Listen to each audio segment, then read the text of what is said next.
Bonjour les turfistes, nous allons revoir le prix de Breteuil qui s'est couru le 7 janvier sur les 2100 mètres de la grande piste de Vincennes. C'est le numéro 12, un nuage de béton qui l'a emporté devant Win de Révilière. Utelot de Carenton qui a fait beaucoup de rythme. TC de Corbery a pris une quatrième place devant Vivaldi d'Amboise qui a complété l'arrivée du quintet. J'ai bien aimé Hugo Linviel, il n'a pas mal couru en retrait après sa faute.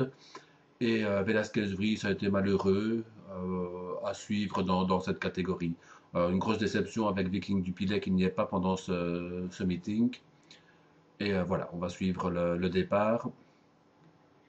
Un nuage de béton partait en deuxième ligne. Il avait les œillères, le bonnet, et là on n'avait pas l'information malheureusement dans la presse. Ça reste un peu dommage, hein. On voit qu'il est très bien parti, mais pas aussi vite que Utelot de Carenton, qui va faire beaucoup de rythme avec Franck Nivard au sulky. Dans son dos, il y aura une de Vilto. Une de Vilto, on voit la faute là, du Golinviel.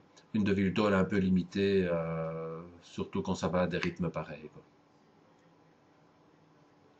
Sur une troisième ligne le long de la corde, c'est Velasquez-Vry qui va être assez malheureux dans la ligne droite.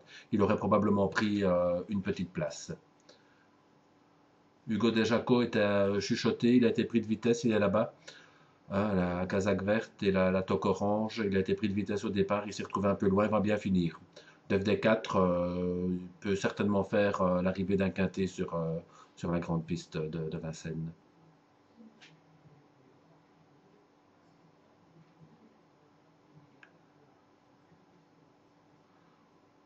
En tête, Utelot de Carenton n'a pas amusé la galerie.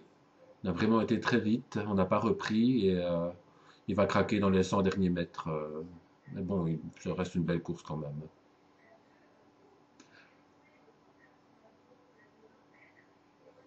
Un wagon à la troisième épaisseur qui se forme avec Viking du Pilet qui va pas aller très loin.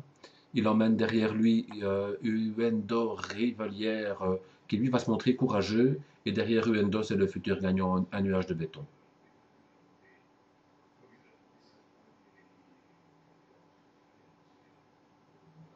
Voilà, Viking du Pilet reste en deuxième épaisseur et Uendo en troisième épaisseur pour faire tout le dernier tournant. Là, je vous pointe Hugo Desjacquet. Il reste assez loin. Et en dernière position, c'est Hugo Linviel. Il a suivi vraiment librement.